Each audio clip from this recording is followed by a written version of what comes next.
guy is getting stepped on again because they don't have the money to contribute to the campaigns and are kind of overlooked to the benefit, I think, of certain select individuals. Well, one of the things that I'm trying to kind of get people to start looking at is, yes, we've got an election coming up. We've got 23 days, 33 days until early voting. We got 46 days until election. But then after election, you can't stop. Yes, we've got Christmas coming up, but right after is when the legislature starts up. Mm-hmm. And these issues that we're talking about, that's where it's important that we, the people, show up. Because you're right, the money talks, the people that have the political action committees, the people that can be up there in Austin that can catch the ears of these people that are elected, mm-hmm. then they're the ones that are going to decide what the funding is, what happens, what the laws are. And so this is one critical issue, is water. It's I think the three critical issues, we have an $18 billion budget deficit. That's got to be addressed, and the state constitution clearly states that it has to be a balanced budget. And every politician's come along the pike, I don't care if you're Republican or Democrat, they all say, oh, we're against anything but a balanced budget and raising taxes and all of that. Well, somehow on their watch, we're now $18 billion in debt. The second thing is going to be redistricting, mm-hmm. which, of course, is going to be a huge fight between the Republicans and the Democrats, and it's going to take away from doing something that's actually productive for people.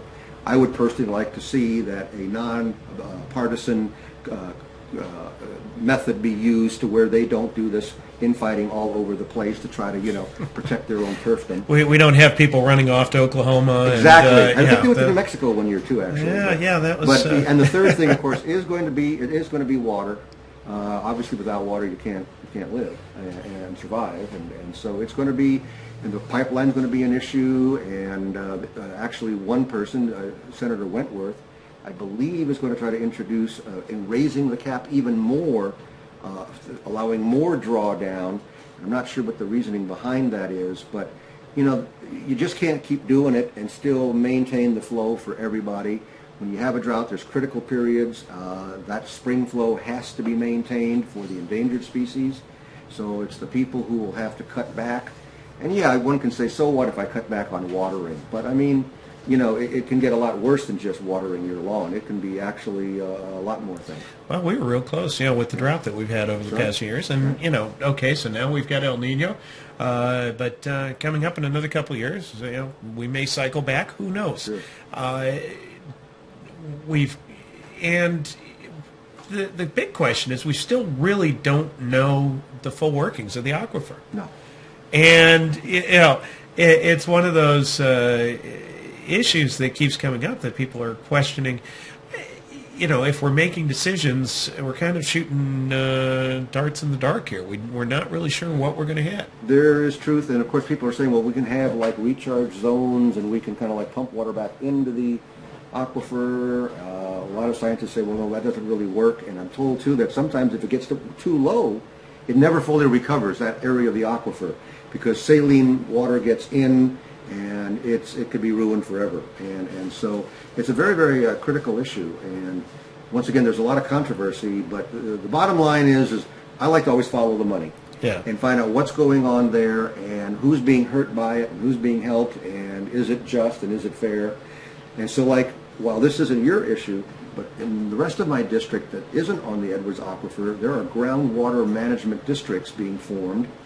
And once again, these are elected people, many of whom have no training in water. And they're supposed to, like, keep their aquifer flowing. And they want to put meters, a lot of them do, on little individual homeowner wells, which I think is costly. Whole level of bureaucracy again that I don't know that we really need.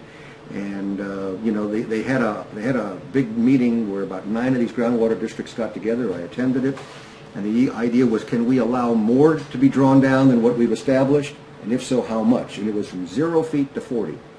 They ended up doing 30. And some people were in the room from Wimberley saying, already in a drought situation, our wells run dry. Mm-hmm. And you want to draw down 30 more feet. This is critical. This is going to kill us. and yet they did it. And when I tried to find out why they could justify it, the only thing I heard, and it was kind of behind the corner, is, well, we have to because the rich developers will sue us if we don't give them that 30 feet. We don't have the money to fight them because the legislature doesn't give it to us, and we're going to lose anyway, so why go through the hassle? Well, that's not a good answer for me. Yeah. Not a good answer? Well, and I've got a few more minutes here, and I kind of also wanted to ask you a little bit about with your candidacy, because part of what the show is about and part of what we try to get people to think about is getting involved. Now, you have gone really deep in getting involved. You are going up. There's only two people in this race right now. Two. There's an incumbent, which is Mr. Miller, and one-term incumbent. And then, you decided why to run.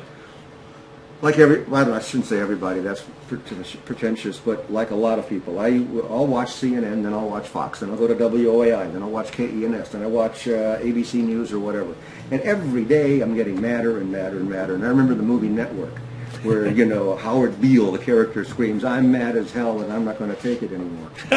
And I said it to my wife, and she said, "Yeah, big talker, what are you going to do about it?"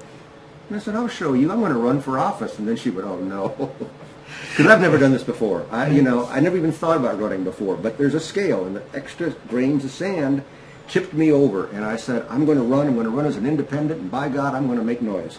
Okay. Well, I decided around Christmas time to do that, and I only had like 45 days or something to get over 30,000 signatures to get me on the ballot as an independent. 30,000 signatures. And something like that, 30, 35,000. Yeah. And the people who signed could not be voting in the Democratic or the Republican primary.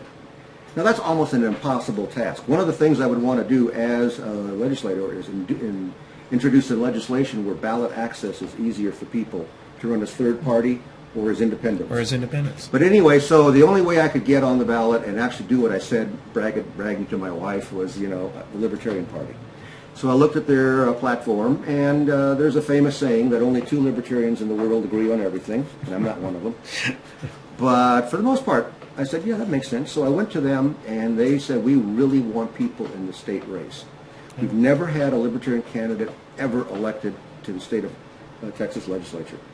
And I said, well, okay. And so because of the unique circumstances, no Democrat, a Republican who had a major brouhaha when he got the primary win in 2008. There's a lot of Republicans who don't like him for a number of reasons, and these are all in the San Antonio Express News. You can read about them in the New Braunfels Herald and whatever. But there's a lot of Republicans who don't like him. And then if the Tea Party are actually going to do what they say, which is let's throw all the bums out, we want new bums. Yeah. Well, I'm your new bum. You're the new bum. And so I'm running full time, and I'm working hard at it. I've learned so much. I didn't know how much there was to learn. Topics that I know are going to come up, and I didn't know much about, let's say, school vouchers, the pros and the cons, or nullification, or a lot of other issues. Well, I'm up to speed now, and I think I'm ready to take the fight. Well, one of the things too is that this is District 73. This is Comal County, Kendall County, and I'm going to switch that. If you can switch over to this one, kind of gives you an idea of the. We're talking Comal, Kendall, and Gillespie. And Gillespie and Bandera counties. And so what's interesting about this is that we talked about Jeff Wentworth, which is SC25, which is our Senate district, which we share. That's one of the only districts that San Marcos and New Braunfels, which we're just down the road from each other, and yet sometimes there's this huge barrier in between, but there's a lot of similarities. There's a lot of things that we all are fighting the same fight. There's a lot of rumors abounding, and it's going to get real interesting in that we talked about redistricting, and that is probably one of the key ones that's going to get redistricted. Mm-hmm. Now, Senator Wentworth is running unopposed right now, but he is in line to get a chancellorship at one of our universities. We had, if you go back, you can do a little research in the San Marcos online, and you can find he was not real happy about not getting the chancellorship here at Texas State. And so there's a lot of rumors that afterwards that he's going to have that he's going to get the chancellorship or going to have a special election. And there's also some rumors that your opponent, Mr. Miller, may be going for that position. So, it sounds like we're going to just be doing all sorts of shuffling. People are already deciding kind of who's going to run. And I think what's going to be interesting is that we, the people, may say a little differently, and it's going to be interesting to see. You can't. I don't think there's too much doubt about the Wentworth moving on to the university. Doug Miller may or may not actually really throw his hat in the ring and go for it, but if he does, that's one thing. If he doesn't, it's another thing. But the bottom line is, I think this is really very poor cricket, as they would say in England. Here he is, Wentworth. We're going to go through an election. He's going to win. And then, within weeks or maybe months, he's going to just resign, and we have to do another election. It costs taxpayers money. They don't know what's going to happen. If they elect Doug Miller and defeat me, as foolish as that could be, but let's say it happened, then you don't know who your rep's going to be, because then that's going to be a vacant office. It's the trickle down, and it's kind of a crazy way to do it, but that's the way the game is played, and Libertarians don't do that because we don't have too many people in office, but that just doesn't seem right. Yeah. Doesn't seem right. Well, Robert, thank you very much for coming out and talking with us this evening. And if you want to get some more information, Robert's site is www.needtovote.com.